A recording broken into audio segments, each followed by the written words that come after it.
Okay guys, अस्सलाम वालेकुम, good morning, welcome back to my channel. हो चुकी है सुबह अगले दिन की और मैं उठ गई हूँ। मैंने अपने बेटे को दूध दे दिया था और मैं नाश्ता बना लिया है। सलाम करो। अस्सलाम वालेकुम। अब बैठ जाओ। तो गाइस, इसको मैंने नाश्ता दे दिया है और अब मैं अपना नाश्ता करने लगी हूँ। नाश्ता मैंने बना लिया है, फ्रेशन अप मैं हो गई हूँ। मुझे ऑलमोस्ट उठे हुए हो गए हैं 15 मिनट के करीब। तो मैं आप लोगों से मिलती हूँ अपने नाश्ते के बाद। So see you soon and stay tuned. ये रहा मेरा नाश्ता। 2 हाफ़ फ्राई, 4 ब्रेड और 1 कप चाय। ये मेरी फेवरेट है और इसको तो पीना लाजमी है। तो फिर अब मैं आप लोगों से मिलती हूँ थोड़ी देर के बाद में, नाश्ता ख़त्म करने के बाद। ओके गाइस, तो हो गई है रात और मैं खाने से और हर चीज़ से फ़ारिग हो चुकी हूँ इस टाइम पे। एक्चुअली गाइस, आज मैं पूरे दिन कुछ शूट नहीं कर पाई क्योंकि मैंने लगा रखी थी मशीन, मेरे कुछ कपड़े होते थे धोने के लिए, तो मैं उसको वॉश करने लग गई थी।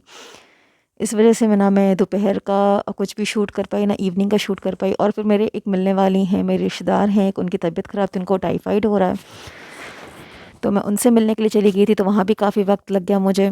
तो मैं डिनर का भी शूट नहीं कर पाई, इसलिए आई एम सो सॉरी, आज मैं आपके साथ खाने का कोई भी कंटेंट शूट नहीं कर पाई। और एक और गाइस बात है, आज मैं अपनी आपी के घर जाने वाली थी, पर अनफॉर्चुनेटली किसी रीज़न की वजह से मैं आज जा नहीं पाई। तो मेरा मूड वैसे ही बहुत ख़राब था क्योंकि मेरा बहुत दिल था उनकी बेटी से मिलने का। तो मेरा मूड बहुत ख़राब हो गया और फिर मुझे जाना भी पड़ा बाहर मिलने के लिए अपने रिलेटिव से। तो इस वजह से मैं शूट ही नहीं कर पाई कुछ भी। लेकिन ऐसा तो नहीं हो सकता ना कि मैं आपके साथ बिल्कुल भी कोई बात ना करूं और अपना व्लॉग कंप्लीट ना करूं। तो मैं आपके सामने आ गई हूं एक नई चीज़ लेकर। नई चीज़ क्या, अब आज मैं नहीं जा पाई आपी के घर, तो मैं कल जाऊंगी इंशाल्लाह। कल संडे का दिन है तो मैं ज़रूर जाऊंगी वहाँ पे, इंशाल्लाह मेरा पूरा इरादा है। तो अब मैं लगी हूँ कपड़े पैक करने के लिए क्योंकि मैं वहाँ पर 2 दिन के लिए जाने वाली हूँ। और मेरा बेटा वहाँ जाकर बहुत गंदा होता है, लाइक बहुत खेलता है और अपने कपड़े बहुत ज़्यादा गंदे करता है। तो मैं पैकिंग करने लगी हूँ, उसके लिए कुछ एक्स्ट्रा कपड़े भी रखूँगी और मैं आप लोगों को दिखाती हूँ कि मेरे पास कौन सा बैग है जो मैं लेकर जाऊँगी, जो नॉर्मली मैं कैरी करती हूँ 1-2 दिन के लिए कहीं जाना होता है। तो 1 मिनट मैं आपको अभी दिखाती हूँ।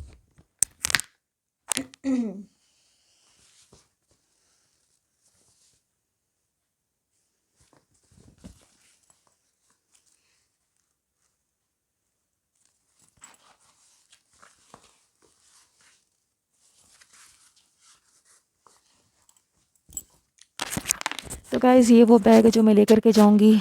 और गाइज़, मुझे बहुत ज़्यादा वाली खांसी हो रही है, तो मैंने आज खांसी की दवा भी खा ली थी और मैं दोपहर में बहुत ही गहरी नींद में सो गई थी, कम से कम 2-2.5 घंटे को। मेरे ट्यूशन के बच्चों ने आके मुझे उठाया है। तो मेरी आवाज़ भी आपको ऐसा लग रहा होगा जैसे थोड़ी ख़राब सी है। तो मेरा गला बहुत ज़्यादा दर्द कर रहा है और बहुत ही तगड़ी वाली खांसी हो रही है मुझे। खैर एनीवेज़, ये सब तो चलता रहता है, ये वायरल्स हैं जो चलते ही रहते हैं। खैर चलिए, मैं आपको कपड़े दिखाती हूँ जब मैं कपड़े अपने बेटे के लेकर जाने वाली हूँ।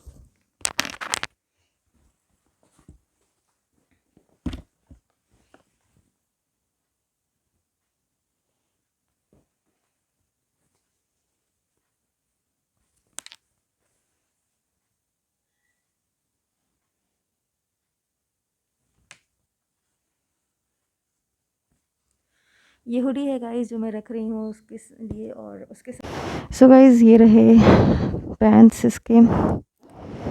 मेरा बेटा 3 साल का है माशाल्लाह से, 3 साल 2-3 महीने का, या नवंबर में 3 साल का हुआ, 3 साल 3 महीने का है। तो ये उसका एक सेट हो गया कपड़ों का, ये वाला। और ये एक लोअर रखूँगी मैं इसका, जो रात में ये सोने के टाइम पर पहनेगा। ये एक लोअर है इसका, ये शैनल का लोअर है। एज़ यू नो, सर्दियों का मौसम है तो शैनल में गर्माई रहती है थोड़ी, तो वो रखूँगी। एक इसका ये लोअर है जो घर में पहनने के काम आता है, इसको जो गंदे करेगा कपड़े तो यूज़ में आ जाएंगे। और एक ये है हुडी इसकी, ये देखिए। इसकी बैक स्टोरी बहुत फ़नी है गाइस। तो इस वाली हुडी को लेने के पीछे की स्टोरी ये है कि मैं और मेरी दिल्ली वाली जॉब है, मैं दिल्ली गई हुई थी उनके पास। तो हम मार्केट गए, जस्ट एवं ही चल दिए। मैंने कहा चलो, अब भी कह रही मैं मुझे, चलो मार्केट घूम कर आते हैं, देखने को या कुछ अच्छा कुछ मिल जाए अगर। तो हम एवं ही मुँह उठाकर और मार्केट को चल दिए कि चलो जी। अब वहाँ जाने के बाद हमने कुछ कुछ चीज़ें तो ले लीं, ज़रूरत की जो चीज़ें थी। अब मुझे ना ये हुडी पे, मेरी इस पे नज़र पड़ी शॉप पे, तो मैं कह रही हूँ यार अपी मुझे ना ये हुडी बहुत प्यारी लग रही है, ऐसा करते हैं अपन इसे ले लेते हैं, क्या पता किसी बच्चे के काम ही आ जाए। माशाल्लाह से हर एज ग्रुप के बच्चे हमारे घर पे मिल जाएंगे, अप्पियों के, भाई के, मेरा तो ऐसे मिला के काफ़ी सारे बच्चे हैं माशाल्लाह माशाल्लाह से। तो मैं कह रही हूँ अप्पी यार इसे ले लो, किसी बच्चे के काम तो आ ही जाएगा, किसी न किसी के तो आ ही जाएगा ये पहनने में काम, तो इसे ले लेते हैं। तो अप्पी बस लाइक चलो तुम्हें अच्छा लग रहा है तो ले लेते हैं, कोई इशू नहीं है, ले लेते हैं। अब हमने ये ले लिया। घर आकर के उनका जो बेटा है छोटा वाला, उसको वो मतलब वो मेरे बहुत मतलब मैं उसको अपने बहुत ज़्यादा चाहती हूँ, उसको बहुत ज़्यादा क्लोज़ है वो मेरे। एक जो मेरी सेकंड वाली आपी है उनकी जो बेटी अब हुई है माशाल्लाह से, कल वो 4 मंथ्स की हो जाएगी। और एक जो मेरी दिल्ली वाली आपी हैं उनका जो सबसे छोटा वाला बेटा है माशाल्लाह से वो 6 साल का है। एंड ट्रस्ट मी गाइज़, मुझे इन दोनों पे मेरा इतना ज़्यादा वाला दिल है, इतना ज़्यादा वाला दिल है कि अगर मैं कहीं मार्केट भी जाती तो मुझे ऐसा लगता है ना कि अगर मेरे पास मतलब मुझे टाइम हो, मेरे पास पैसे हों, तो मैं उनके लिए भी कुछ ये भी ले लूँ, वो भी ले लूँ, ऐसा भी ले लूँ, वैसा भी ले लूँ। तो I am like that for them. ऐसा नहीं है कि मुझे बाकियों बच्चों से प्यार नहीं है, ऐसा नहीं है, डोंट थिंक लाइक दैट। पर मेरा इन दोनों पे दिल बहुत ज़्यादा वाला है। अल्लाह ऐसा ही रखे, मेरा दिल ऐसे ही रखे उन बच्चों पे और सारे बच्चों पे। तो ये जब हम घर आए ना तो वो अपने छोटे वाले को, बेटे को पहना कर देखने गए कि चलो क्या पता इसका ही आ जाए। बाय लक उसके बिल्कुल फिटिंग में आई है। तो ये मेरे ख्याल से लास्ट ईयर की बात है। तो अप्पी ने कहा चलो, मैंने कहा अप्पी इसको आ रही है तो इसको पहना लो। तो अप्पी कहने लगी चलो मैं इसे पहना लूँगी। और अब क्या हुआ कि मेरा जो बेटा है उसको, क्योंकि अंदर में इनर वगैरह पहनाती, थोड़ा वीक है मेरा बेटा, तो उसको मैं अंदर में इनर वगैरह, स्वेटर वगैरह पहनाती हूँ। तो अप्पी कहने लगी कि ये उसको तब छोटा हो रहा है तो इसे तुम पहना लो, तुम्हारा दिल भी था इस पर, इसको तुम रख लो, तुम पहना लो, अभी आ जाए तो अब पहना लेना या आगे पहना लेना। और मैंने सोचा चलो ये जब मेरे पास आ गया है तो इसको मैं यूज़ ही कर लेती हूँ। अब अगले साल का क्या पता यार, अगले साल और बड़ा हो जाएगा, क्या पता आएगा नहीं आएगा मुझे नहीं पता, तो मैं इसको रख लेती हूँ। तो मैंने अभी ये हुडी निकाली है और इंशाल्लाह मैं इसको ज़रूर पहनाऊँगी, मुझे ये बहुत पसंद है एक्चुअली। और इसके साथ की पैंट ये है। ये आपको कैमरे में ब्लैक लग रही होगी पर ये नहीं, ब्लू ही लग रही है। मुझे सामने से ब्लैक सी लग रही थी। ये नेवी ब्लू कलर का इसका ट्राउज़र है, जीन्स है मतलब। तो एक ये हो गया सेट, ये 2 सेट हो गए और 2 इसके लोअर हो गए हैं। इतने हो गए हैं कपड़े इसके। ऐसे ही होता है गाइस, कहीं आने जाने लोगों तो ऐसे ही होता है, कपड़ों की भरमार हो जाती है बच्चों की। और ये है इसका हुड जो मैं इसको पहना कर लेकर जाऊंगी। ये डबल मटेरियल में है, इसके अंदर भी ऐसा रुआं वाला वो है कपड़ा डबल वाला, तो क्योंकि रास्ते में ठंड लग सकती है तो इस वजह से मैंने इसको ये मोटा वाला निकाल के रखा है। और इसके साथ ये ब्लैक ट्राउज़र है, कॉर्डराइज़ का है, ये कॉर्डराइज़ बोलते हैं। हाँ तो ये उस वाले मटेरियल का है। नहीं सॉरी गाइज़, ये कॉर्डराइज़ नहीं है, ये भी शैनल है, थोड़ा मोटा वाला शैनल है। तो ये भी रखूँगी मैं, मुझे कपड़ों का ही पता नहीं चलता, बताओ कैसी इंसान हूँ मैं, मुझे कपड़ों का ही पता नहीं चलता कौन कौन से कपड़े हैं, कौन कौन से कपड़े नहीं है। एक जैकेट रखूँगी इसका घर में पहनने के लिए गाइज़, और एक सेट इनर का इसका, ये देखिए एक इनर का सेट रखूँगी इसका, क्योंकि मेरा बेटा कपड़े बहुत ज़्यादा गंदे करता है तो उसके लिए एक ये है इसका लोअर, ये भी रख रही हूँ, एक्स्ट्रा में ही रख रही हूँ मैं। और मैं क्या पहनने वाली हूँ ये मैं भी आप लोगों को दिखाती हूँ। वैसे तो मैं बुर्का पहनकर जाऊंगी, बट ये रहा मेरा सूट जो मैं पहनकर जाने वाली हूँ। ये वुलन सूट है, जो कश्मीरी सूट होते हैं ये वो सूट है। ये देखिए, एक मिनट, ये देखिए ये ऐसा है, ये इसके गले का काम है, ये कॉलर वाला है मेरा सूट। एंड ये इसका दुपट्टा है, मैं खोल के नहीं दिखा रही हूँ गाइज़, आप कर ही देख लेना, ये इसका दुपट्टा है, ठीक है।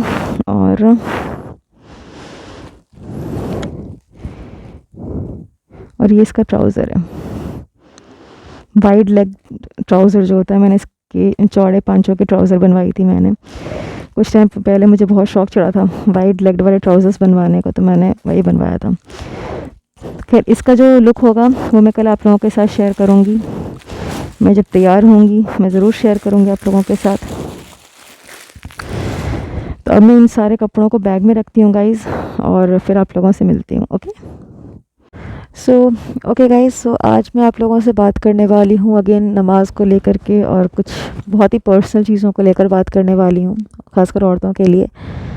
जब भी औरतें प्रेग्नेंट होती हैं और उनकी डिलीवरी होती है, तो डिलीवरी के बाद में ज़्यादातर औरतें ये सोचती हैं, ख़वातीन ये सोचती हैं कि 45 डेज़ तक हमने नमाज़ नहीं पढ़नी है, हम नहा नहीं सकते हैं या साफ़ पाक नहीं होते हैं। तो ऐसा नहीं है, ये बहुत ही गलत मिसकॉन्सेप्शन है लोगों में, बहुत गलत सोच है ये लोगों में। हदीस में कहा गया है, और मैंने बहुत से मौलानाओं मुफ्तियों का बयान भी सुने हैं इस बारे में, कि आपको जब डिलीवरी होती है, जो आपकी जब तक आपकी ब्लीडिंग हो रही है, चाहे वो 10 दिन हो या 15 दिन हो या 5 दिन ही हो या 25 दिन हो, आप जिस दिन आपकी ब्लीडिंग बंद होती है, आप नहाएं, गुस्ल लेकर नहाएं, गुस्ल करें, उसके बाद फिर आप नमाज़ पढ़ना शुरू कर दें।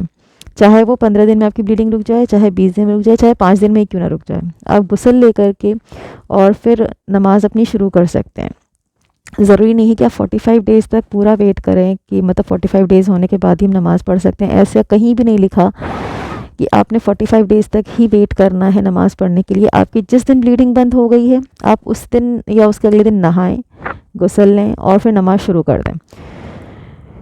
लेकिन इसके साथ में एक सूरत ये है कि जो हस्बैंड एंड वाइफ होते हैं, हस्बैंड वाइफ का रिलेशनशिप जो होता है, वो आपको 45 डेज़ तक नहीं बनाना। जो हस्बैंड वाइफ का जो पर्सनल रिलेशनशिप होता है,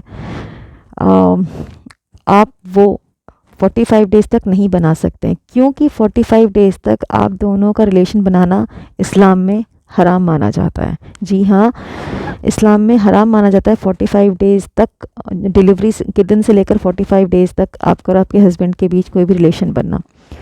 अब 45 डेज़ कंप्लीट होते हैं, 46 डे में बना ले रिलेशन, कोई दिक्कत नहीं है, कोई मसला नहीं है, बट आप 45 डेज़ तक रिलेशन नहीं बना सकते हैं। हाँ, पर आप नमाज ज़रूर पढ़ सकते हैं। नमाज की कोई मनाही नहीं है, नमाज का कोई टाइम वो नहीं है कि आपको इतने टाइम के बाद ही नमाज़ पढ़ना है, ऐसा कुछ भी नहीं है गाइज़। ठीक वैसे ही जैसे आपका पीरियड्स बंद होते ही अगले दिन आपको नहाना है, गुस्ल लेना और नमाज़ शुरू कर देनी है, वैसे ही बिल्कुल उसी तरीके से आपने डिलीवरी के बाद भी आपकी जिस दिन ब्लीडिंग बंद हो जाए, आप उस दिन नहाएं, गुस्ल लें और नमाज़ शुरू कर दें अपनी। याद रखें गाइज़ कि आपको और आपके हस्बैंड को या आपको और आपके वाइफ को रिलेशन नहीं बनाना है डिलीवरी के दिन से लेकर के अगले 45 डेज़ तक, क्योंकि ये इस्लाम में हराम बताया गया है, इसकी सख्त मनाही है। इसके पीछे भी कोई ना कोई वजह होगी, इतनी डिटेल से मैंने पढ़ा नहीं है गाइस जो मैं आपको बता सकूं, पर हाँ, मैं इंशाल्लाह कोशिश ज़रूर करूँगी आपको इस चीज़ के पीछे की डिटेल बताने के लिए भी। तो ये एक्चुअली चीज़ मुझे पता नहीं थी, लेकिन जब मेरी डिलीवरी हुई तो मैं बहुत अकेले टाइम मुझे मिल जाया करता था स्क्रॉल करने के लिए, फ़ोन, इन चीज़ों को देखने के लिए। तो मैं इस चीज़ों को, मतलब जैसे से मैं हदीस को पढ़ना शुरू करती थी, जैसे इन चीज़ों को कि नमाज़ कितने दिनों में शुरू कर सकते हैं, कैसे शुरू कर सकते हैं, क्या मतलब 45 डेज़ तक हमें वेट करना है, तो मैंने इस चीज़ को पढ़ा था। मुझे जब से ये चीज़ ध्यान में थी कि हाँ, ये चीज़ ऐसी होती है। और गाइज़ पता नहीं हर इंसान, हर औरत ये करती है या नहीं करती है, मैं कह नहीं सकती हूँ, बट हाँ, बहुत बड़ी तादाद की औरतें, ख़वातीन ये काम करती होंगी। आप आपकी डिलीवरी के बाद जब भी नहाएं, गुस्ल लें और पहली नमाज़ पढ़ें, आप नफिल के 2 रकात पढ़ें, शुक्राने की नमाज़ अदा करें कि अल्लाह ताला ने आपको असल खैरियत से औलाद दी है, आपको असल खैरियत से आपकी डिलीवरी हो गई है। इन चीज़ों के लिए अल्लाह ताला का 2 रकात नफिल पढ़ कर शुक्रिया अदा करें, क्योंकि अल्लाह ने आपको बहुत बड़ी नेमत से नवाजा है। औलाद होना भी सबके नसीब में नहीं होता। बहुत से लोग, बहुत से कपल्स ऐसे हैं जो बहुत साल इंतज़ार करते हैं। बहुत से लोग ऐसे जिनको बच्चे हो ही नहीं पाते। अल्लाह का क्या हुक्म होता है, अल्लाह ही बेहतर जानता है। पर गाइस, तकलीफ़ तो होती होगी उन कपल्स को जिनकी औलादें नहीं होती होंगी। अल्लाह ताला हर इंसान को औलाद की नेमत से नवाजे, हर इंसान को औलाद दे, उसकी खुशी दिखाए। तो अल्लाह का शुक्रिया अदा करना तो हमारा फ़र्ज़ बनता है ना, कि हमें अल्लाह ने असल खैरियत के साथ हमारी डिलीवरी करवा दी, औलाद दे दी, औलाद भी सही है, तो आपको 2 रकात नफिल के पढ़ के अल्लाह की शुक्रिया ज़रूर अदा करना चाहिए। और आप ज़रूर करा करें इस चीज़ को, क्योंकि मुझे नहीं पता था, मेरी अम्मी ने मुझे बताया कि बेटे 2 रकात नफिल के पढ़ ले, अल्लाह का शुक्राना अदा कर कि अल्लाह ताला ने तुझे औलाद से नवाजा है, ऐसी नेमत से नवाजा है। तो गाइज़, मैंने शायद मेरी डिलीवरी के बाद शायद 34th या 32nd डे था जब मैंने नहाया था। मतलब मैं नहा लिया था, बट ब्लीडिंग मेरी बंद हुई थी, क्योंकि मेरे बहुत स्टिचेस आए थे, तो मेरी ब्लीडिंग बंद होने में और स्टिचेस सही होने में बहुत टाइम लग गया था। तो मैंने शायद 32nd डे या 31st डे पे नहाया था मैंने, आई थिंक 33rd डे पे, ऐसा ही कुछ टाइम था। 31, 32, 33 डेज़ थे मैंने नहाया, गुस्ल लिया, मैंने 2 रकात नफिल की पढ़ी। आप बिलीव नहीं करेंगे गाइज़, ये ज़ोहर के टाइम की बात है। मैंने नमाज़ पढ़ी अपनी, जो ज़ोहर की नमाज़ होती है, फिर 2 रकात मैंने नफिल की, अब शुक्राना अदा करने के लिए नफिल की नमाज़ पढ़ी मैंने। और असर की अज़ान होते होते मुझे वापस से ब्लीडिंग शुरू हो गई। वो बस 1-2 घंटे के लिए बीच में मेरी ब्लीडिंग रुकी थी और फिर वो वापस से शुरू हो गई। तो मैं बड़ा परेशान हो गई। मैंने कहा अम्मी ऐसी ऐसी परेशानी हो रही है, ऐसी ऐसी बात हो गई। तो कह रही हैं कोई बात नहीं बेटे, तुम्हारी नीयत तो साफ़ थी, अब ये तो कुदरती मामला है, इसमें इंसान का कोई ज़ोर नहीं है, तो इसमें इसलिए बुरा मनाने की भी कोई बात नहीं है, परेशान होने की भी कोई बात नहीं है। अब जब ब्लीडिंग बंद हो, अब फिर से नहाना, गुस्ल लेना, फिर से नमाज़ शुरू कर देना, कोई बड़ी बात नहीं है। तो यार घर में है ना, बड़ों का होना भी बहुत ज़रूरी है, क्योंकि बाज़ दफ़ा बहुत से ऐसे मसले आ जाते हैं सामने जिसका हमें अंदाज़ा नहीं होता, कुछ आइडिया ही नहीं होता कि वो चल क्या रहा है, ये हो क्या रहा है। पर बड़े जो होते हैं ना, चाहे वो बड़ी बहनें हों, बड़ी भाभियाँ हों या माँ हों, ये इन चीज़ों को बहुत ही तफसील से आपको समझाती हैं। और यकीन जानो, बड़ों का होना ज़िंदगी में और घर में बहुत ज़रूरी है गाइस, बहुत ज़्यादा ज़रूरी है। खैर, आज जिस बारे में मुझे बात करनी थी वो इतना छोटा सा ही टॉपिक था, पर बहुत इंपॉर्टेंट टॉपिक है। आई होप आप लोगों को इससे कुछ हेल्प मिलेगी। और चलिए गाइस, तो फिर अब मैं आपसे अलविदा लेती हूँ। इंशाल्लाह फिर मुलाकात होगी। और अगर आपको मेरी वीडियो अच्छी लगी हो तो प्लीज़ लाइक, कमेंट, शेयर और सब्सक्राइब कर दीजिएगा गाइस। मुझे थोड़ा सा प्यार दीजिए, सपोर्ट कीजिए गाइस। आपके अप्रिसिएशन से मुझे बहुत हौसला मिलता है। सो प्लीज़ मेरे चैनल को सब्सक्राइब कीजिएगा, लाइक करिएगा। अगर कोई बात हो, कोई क्वेश्चन हो, कुछ भी आपको ऐसा लगे कि हाँ आप मुझसे बात करना चाहते हैं, कुछ भी, एनीथिंग, आप मुझे कमेंट सेक्शन में ज़रूर कमेंट करा करें, मैं ज़रूर रिप्लाई करूँगी इंशाल्लाह। तो अब आज के लिए इतना ही है गाइज़, और मैं अब चली लेटने के लिए। मेरा बेटा सो चुका है, रात के बज रहे हैं 12:15। यस गाइज़, 12:15 बज रहे हैं। आज मेरा बेटा भी काफ़ी लेट सोया, तो इस वजह से मैंने लेट ही शूट करना शुरू करा है। तो ठीक है गाइज़, अब मैं फिर आपसे कल मिलती हूँ, कल के व्लॉग में इंशाल्लाह फिर मुलाकात होगी। दुआ में याद रखिएगा। शब्बा खैर, गुड नाइट, अल्लाह हाफ़िज़, टेक केयर, बाय बाय।